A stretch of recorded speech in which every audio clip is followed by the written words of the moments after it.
두 번째 시간으로 그리스도의 할례라는 제목으로 하나님 말씀을 전하겠습니다.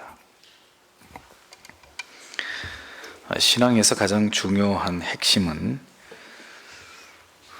그리스도를 추종하고 그리스도와 연합하면서 그리스도에게 깊이 유착되는 것이라고 지난주에 설명을 드렸습니다. 마귀는 시대 속에서 모든 수단과 방법을 동원해서 결국은 교회와 성도로 하여금 그리스도로부터 멀어지고 단절되게 하는 일에 혈안이 되어 있다고 말씀을 드렸습니다.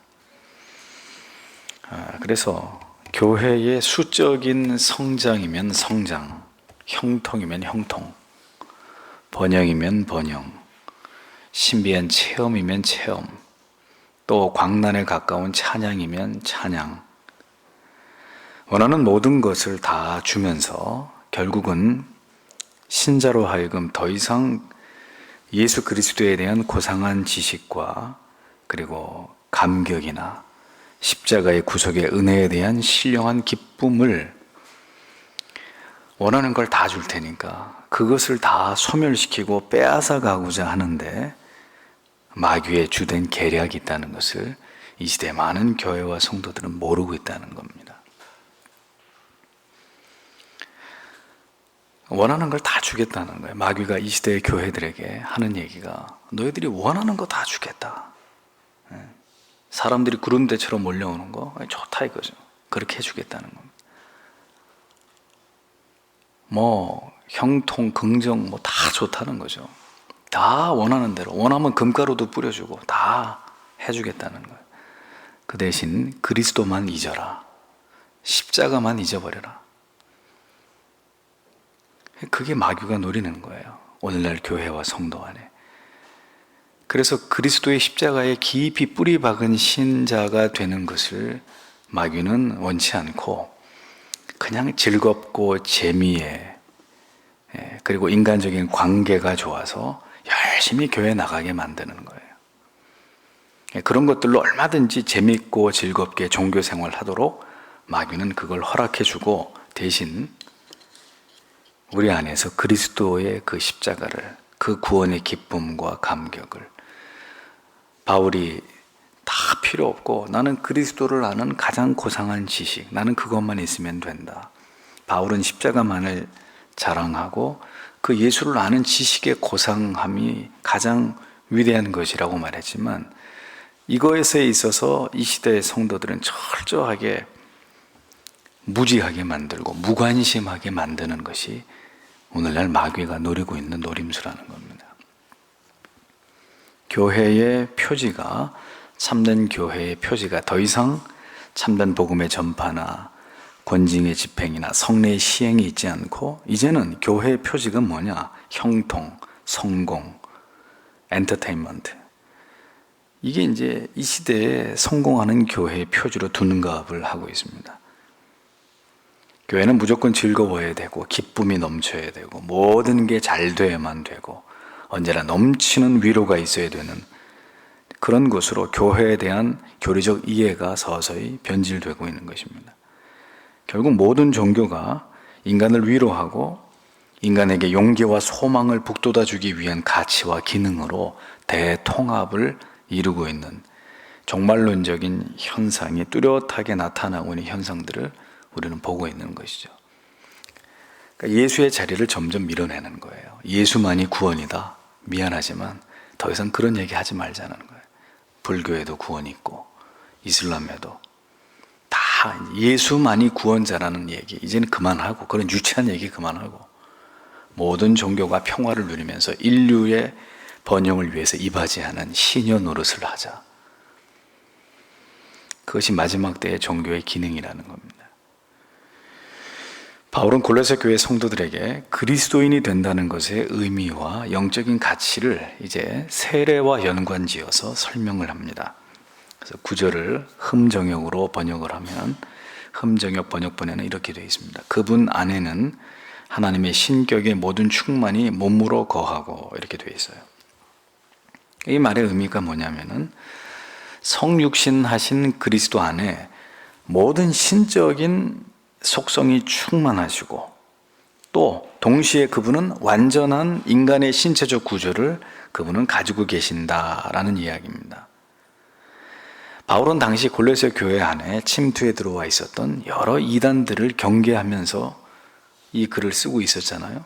골로새 교회 안에 어떤 이단들이 있었습니까? 가현서를 주장하는 이단, 예수의 신성을 부정하는 이단, 또 천사를 숭배하는 이단, 이런 이단들이 골로새 교회 안에 판을 치고 있었습니다.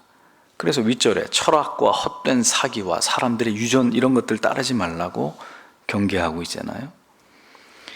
그러면서 우리가 주목해야 될 분은 오직 신성과 인성, 이 두 가지 양성의 완벽한 속성을 가지고 계신 그리스도다, 이것을 강조하고 있었던 것입니다. 그도 그럴 것이 당시 고린도 교회 안에 이 신성과 인성을 부정하려고 하는 이단들이 들끓고 있었기 때문이죠. 따라서 사도는 이런 뚜렷한 그리스도 안에 충족되어 있는 신적 속성과 그리고 완전한 그리스도의 인간적 속성, 이것들을 밝히 드러내면서 예수 그리스도의 양성을 변호하고 있었던 것을 보게 되는 겁니다. 언제나 그렇습니다만 성도들이 영적인 혼란에 빠지는 것은 바른 교리적 지식의 부재 때문이에요. 왜 신천지가 어마어마한 세력으로 비교적 짧은 시간 안에 이렇게 확대될 수 있었느냐? 한국 교회가 성도들에게 전혀 교리를 가르치지 않았기 때문입니다. 그러니 자칭 개만이가 자기를 일컬어서 제2의 보혜사다, 이런 주장을 해도 그게 먹혀 들어가는 거예요. 그런가 보다, 이렇게. 그래서 바울은 지금 이렇게 이단들이 창고를 하고 하나님의 교회를 흔들 때 계속해서 얘기합니다만 분명한 기독론에 대한 지식을 계속해서 던지고 있는 거예요. 그것을 통해서 이 흔들리는 교회를, 성도들을 바로 세우려고 안간힘을 쓰고 있는 것을 보게 됩니다.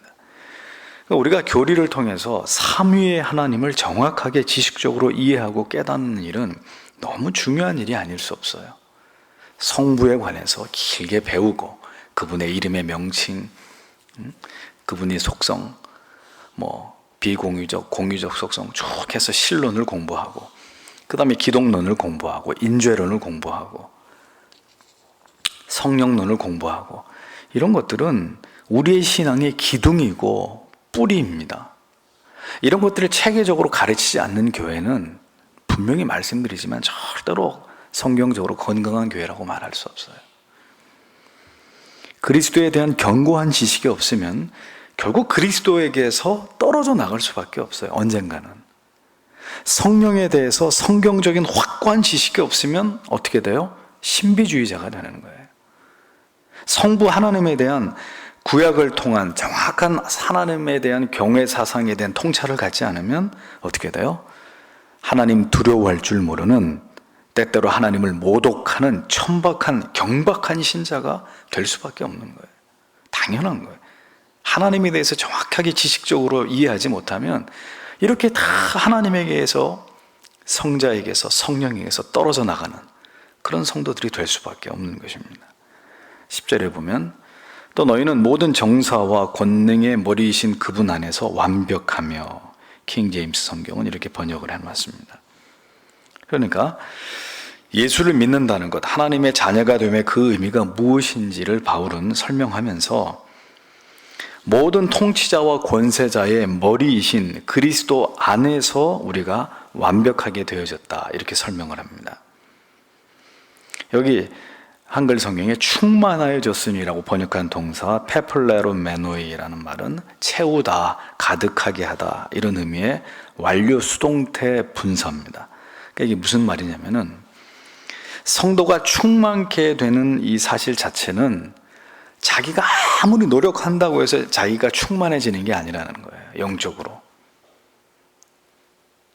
사람의 스스로의 노력에 의해서 되는 게 아니라 엔 크리스토스, 그리스도 안에서 이루어지는 것이다.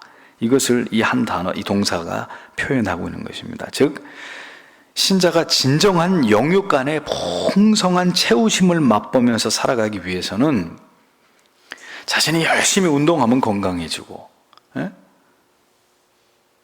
뭐 좋은 거 맛있게 많이 먹고 다니면은 몸이 튼튼해지고, 이런 문제가 아니고 오직 그리스도와의 온전한 연합을 통해서만, 열심히 어디 가서 용하다는 사람한테 가서 기도받고 예언 듣고 이러면 내가 거룩해지는 게 아니고 신령해지는 게 아니고, 오직 그리스도 안에서만이 성도는 충만한 상태에 이르게 된다는 거예요. 그 사람의 영혼도 정신도 육체도 세상에서 살아가는 모든 내용도 충만해진다. 온전한 그리스도와의 연합을 통해서만 충만이라는 단어를 우리가 경험하게 된다는 그런 말이에요. 그런데도 보세요. 여전히 적지 않은 신자들이 그리스도 안에서 그리스도와 더 견고하게 연합함으로 인한 이 영적인 충만보다는 거긴 별 관심이 없어요. 영적인 충만, 영적인 그리스도와의 신비한 연합, 이런 거에 대해서는 굉장히 관념적으로만 이해될 뿐이고, 그거보다는 뭐가 더 끌리는 주제입니까? 물질적 여유, 축복, 번영, 성공. 여전히 신앙의 핵심적 주제는 그런 것들이에요. 그것을 위해서 기도하고, 그것 때문에 봉사하고, 그것 때문에 헌신하고, 그것 때문에 교회 다니고, 그것 때문에 축복 기도 받고.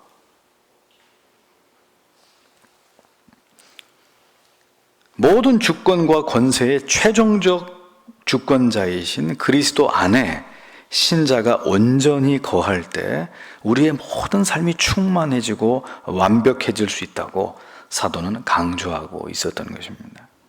달리 말하면 이 말씀의 의미는 성도와 교회가 그리스도 예수만으로 충만해지지 않으면, 그리스도 예수만으로 충만해지고자 하는 거기다가 초점을 맞추지 않게 되면 결국 그 교회와 성도는 많은 문제를 야기시키게 된다는, 영적인 결핍과 영적인 혼란과 그로 말미암은 삶 속에 고난이 계속되는 그런 지경에 놓여 있을 수밖에 없다는 그런 뜻입니다.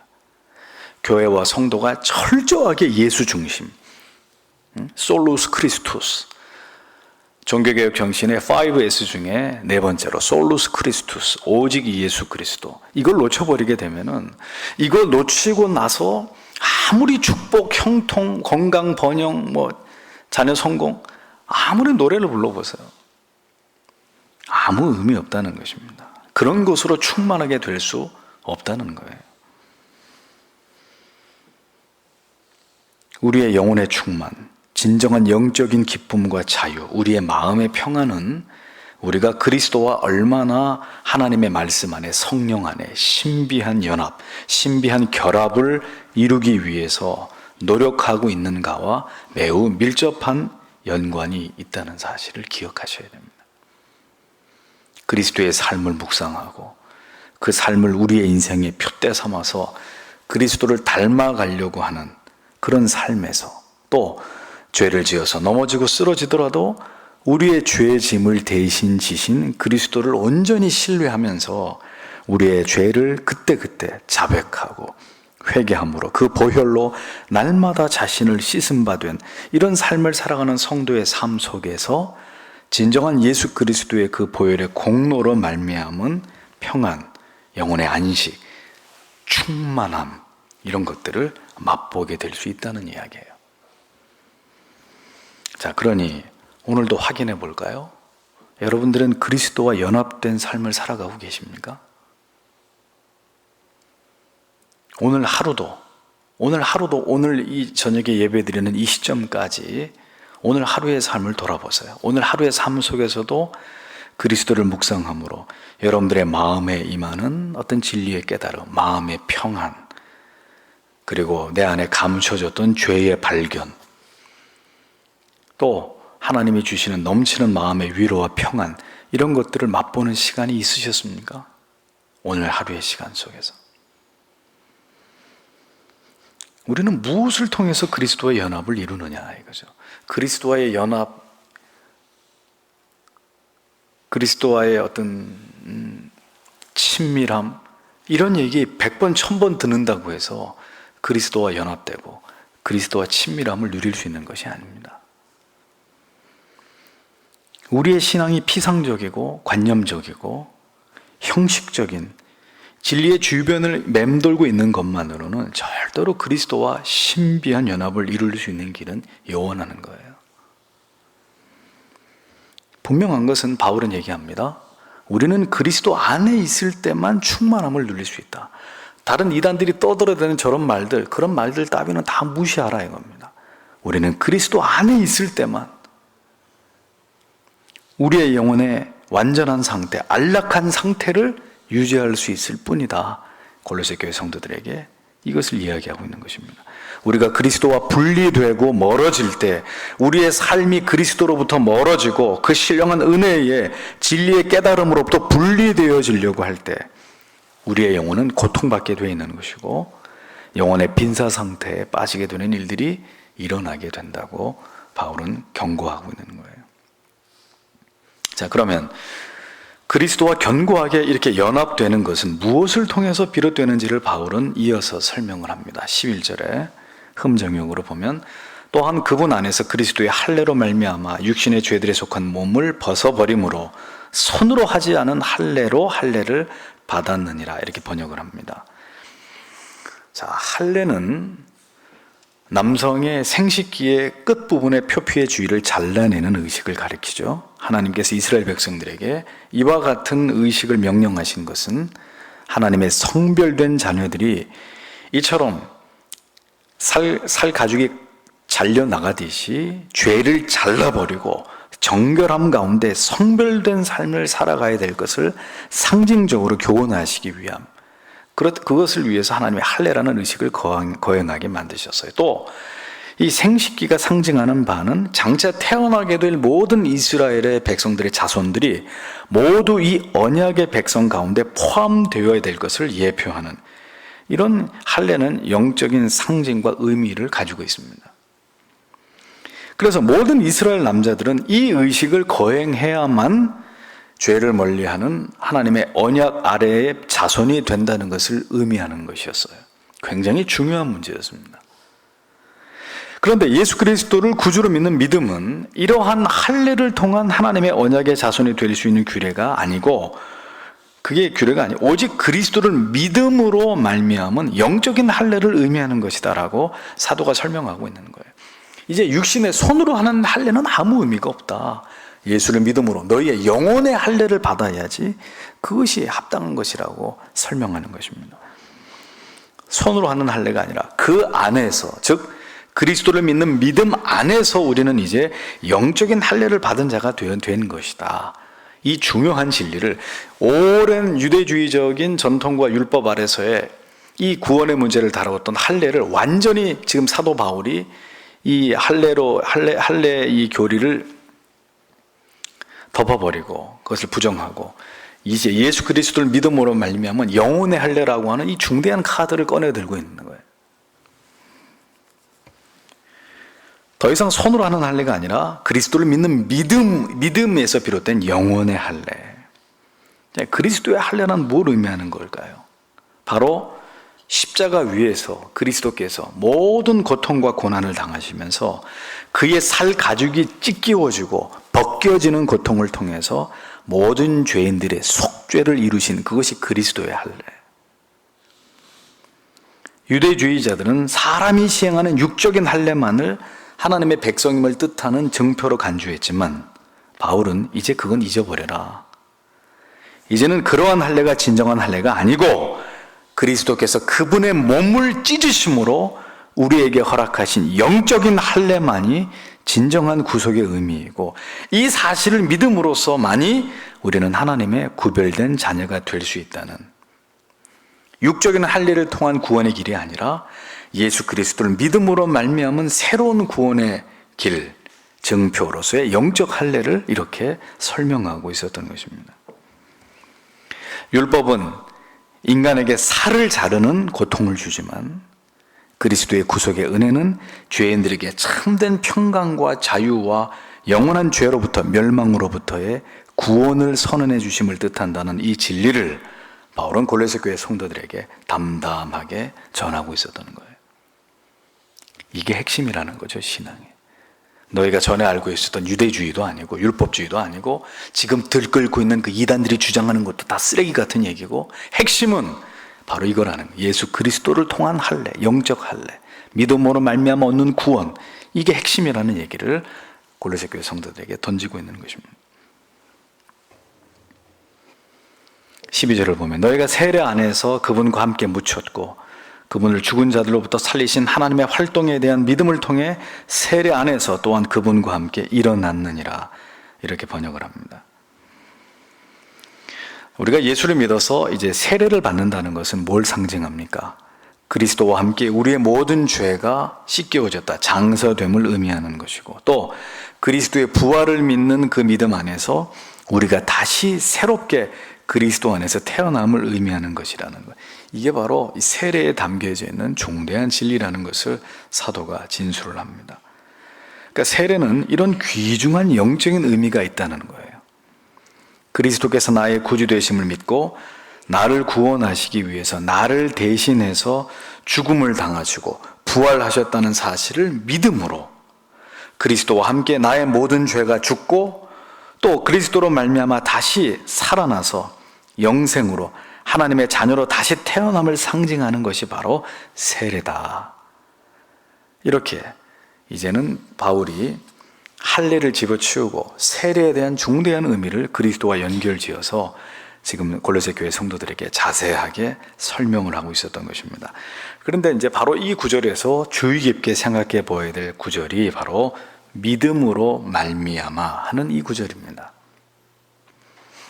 이것은 전혀 구약적인 논리에서 쉽게 이해될 수 있는 구절이 아니에요. 믿음으로 말미암아 구원받는 게 아니기 때문에, 구약적 사고는. 믿음이 이렇게 위대한 것이라는 진리가 비로소 이제 바울을 통해서 초대교회 안에 서서히 전해지기 시작합니다. 오늘은 1517년 10월 31일 루터에 의해서 종교개혁이 일어난 지 495주기가 되는 날입니다. 바로 오늘이에요. 10월 31일. 베드로의 계단을 무릎이 까지고 피가 나는데 무릎으로 베드로의 계단을 오르면서 고행을 하던 마르틴 루터의 머리에 순간 섬광처럼 떠오르는 성경 한 귀절이 있었습니다. 로마서 1장 17절 복음에는 하나님의 의가 나타나서 믿음으로 말미암아 믿음에 이르게 하나니 기록된 바 오직 의인은 믿음으로 말미암아 살리라 함과 같으니라. 그 말씀이 한 줄기 빛처럼 루터의 머리 가운데 쫙 비쳐 들어오는 거예요. 루터는 이 깨달음을 얻고서 뻘떡 그 자리에서 일어나 버립니다. 그리고 걸어서 그 계단을 내려와요. 그리고 저 사악하고 부패한 로마 가톨릭의 심장에다가 95개조 천주교의 부패와 타락상의 반박문을 게재했고, 이것이 바로 종교개혁의 도화선이 되어서 전 유럽에 이 사상이 확산이 되면서 결국은 프로테스탄트가 이 땅에 세워지게 되고, 그런 놀라운 역사가 일어나는 도구로 루터가 쓰임을 받게 되었던 것입니다. 결국 죄인이 구원에 이르는 길은 뭐라는 거예요? 고행이다, 선행이다, 교황에 대한 절대적 복종이다, 교회가 정한 모든 성례에 대한 성실한 이행이다, 천만에 그런 것들이 아니고, 죄인이 구원에 이르는 길은 솔라 피데, 오직 믿음이다. 오직 믿음.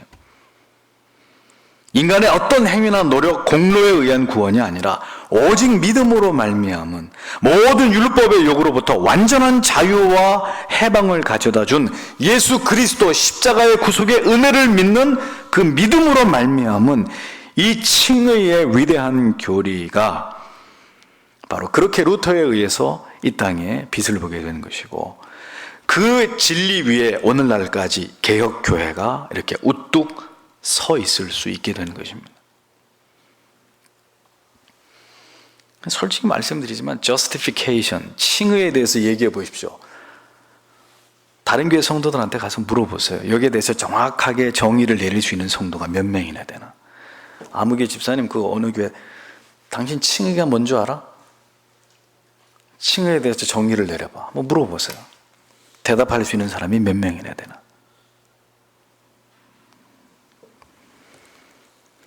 오직 예수, 그분을 믿음으로 말미암아 그 안에서 함께 일으키심을 받은 존재가 바로 오늘 저와 여러분이라는 사실이, 그래서 우리는 오늘 너무너무 감격스러워야 되는 거예요.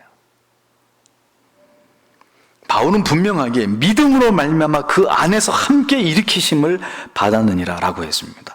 율법을 지켜서 말미암은 것이 아니고, 너희의 행위로 말미암은 것이 아니고, 믿음으로, 그리스도를 믿는 믿음으로 말미암아 그 예수 안에서 우리가 이렇게 세움을 받았다. 우리를 이렇게 세우는 믿음, 우리의 모든 죄를 사하고 우리를 그리스도와 함께 다시 살리는 믿음, 그 믿음으로 말미암아 우리가 무엇을 누리게 되었느냐? 바울은 이어서 그것을 진술합니다. 13절, 14절, 15절에 또 너희의 죄들과 너희 육체의 무할례 가운데서 죽었던 너희를 하나님께서 그분과 함께 살리시고 너희의 모든 범법을 용서하셨으며, 14절에 우리를 대적하고 우리를 반대하던 규례들을 손으로 기록한 것을 지우시고 그것을 길에서 치우사 그분의 십자가에 못 박으셨으며, 15절 정사들과 권능들을 벗기사 십자가 안에서 그들을 이기시고 공공연히 그들을 구경거리로 삼으셨느니라, 이렇게 번역을 했습니다. 자, 믿음으로 말미암아 우리가 누리게 된 것이 뭐냐? 무할례 가운데서, 즉 율법의 요구 아래서 영원히 죽었던 우리가 하나님에 의해서 그리스도를 믿는 믿음을 통해서 우리가 다시 살아나게 됐다. 모든 죄가 용서받게 됐다. 율법의 모든 요구가 십자가에 못 박혀짐으로 말미암아서 그 율법의 모든 저주 아래서 우리가 완전히 건지움을 받게 되는 것이다. 바울이 이것을 쭉 이렇게 설명하고 있습니다.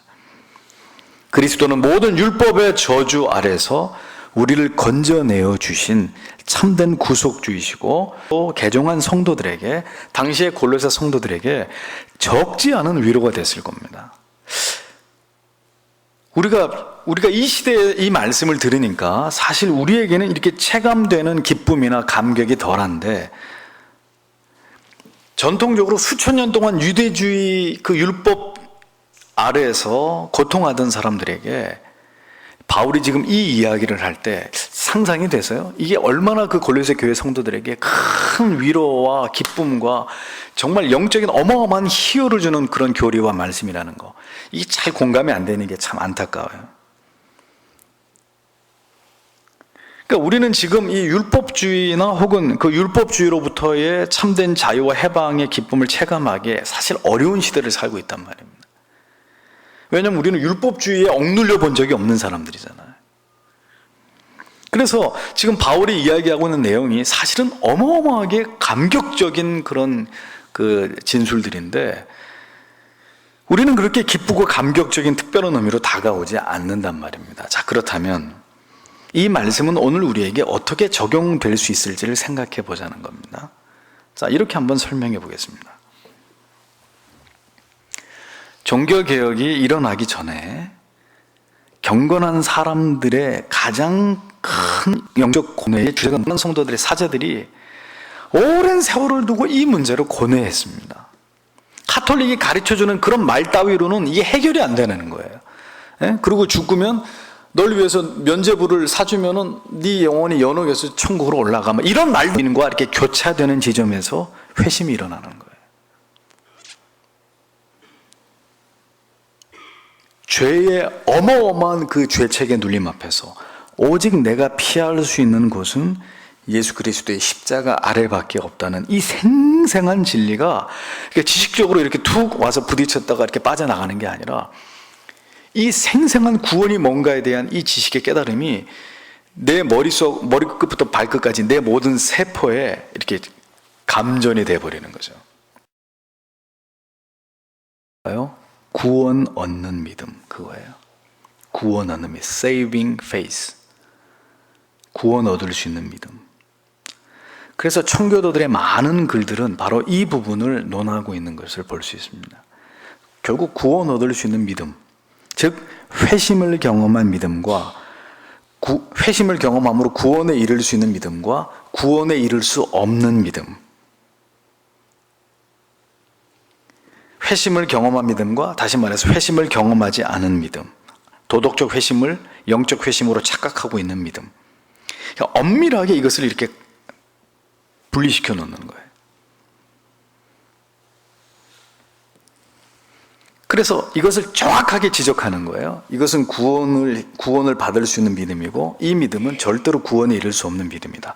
계속해서 이 두 가지의 믿음을 계속 지적하고 가르치고 교리적으로 정의하면서 이 상당한 분량을 이 구원 얻는 믿음에 관해서 할애하고 있는 것을 볼 수 있습니다.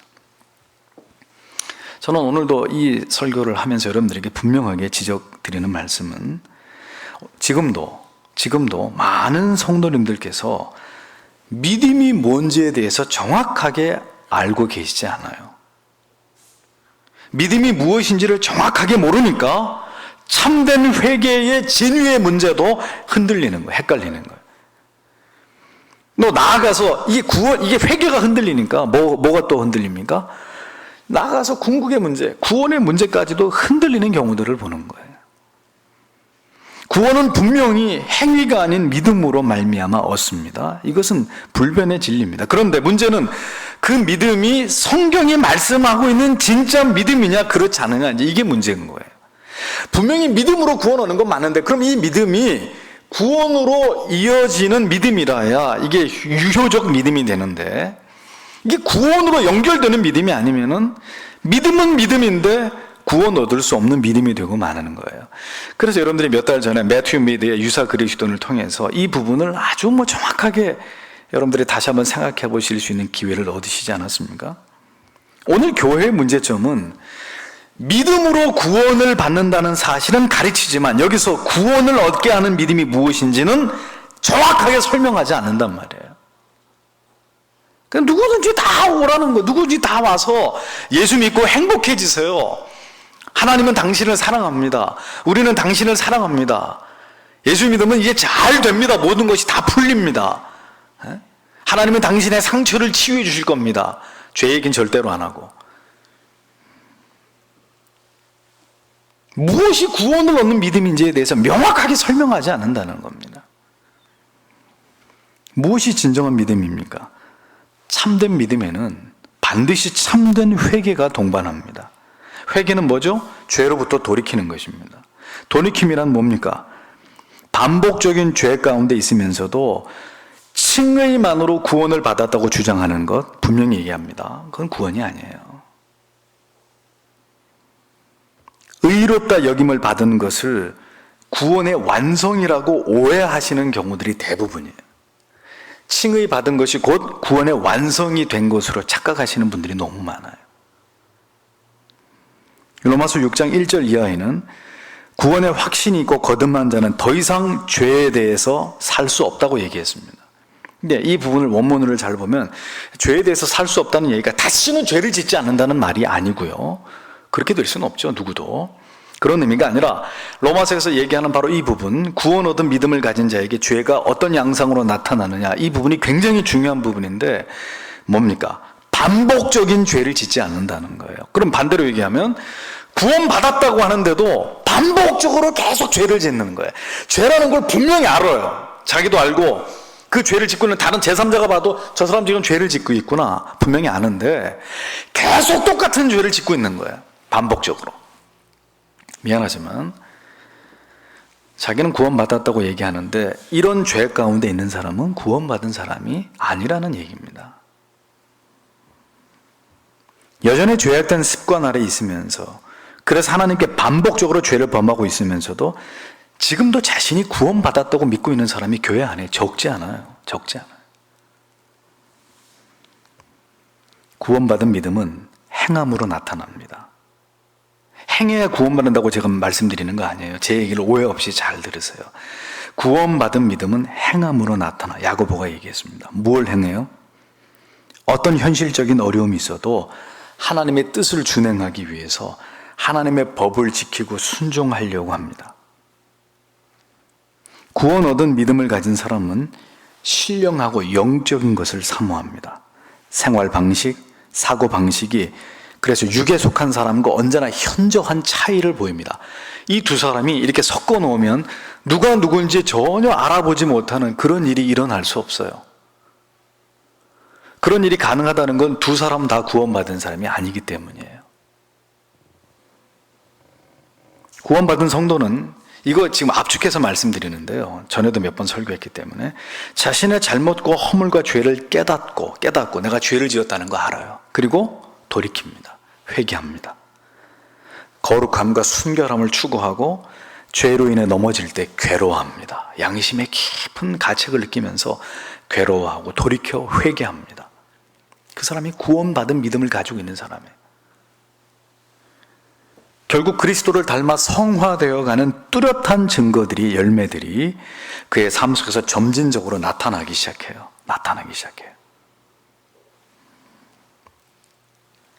고린도 교회에 바울이 보낸 이 서신에 보면 당시 고린도 교회 성도들에게 중대한 문제가 있었는데 그게 뭐냐? 예수를 믿고 있다고 생각하고 있으면서도 구원을 전혀 모르고 있었다는 거예요. 그래서 바울은 고린도후서 13장 5절에서 이렇게 말하죠.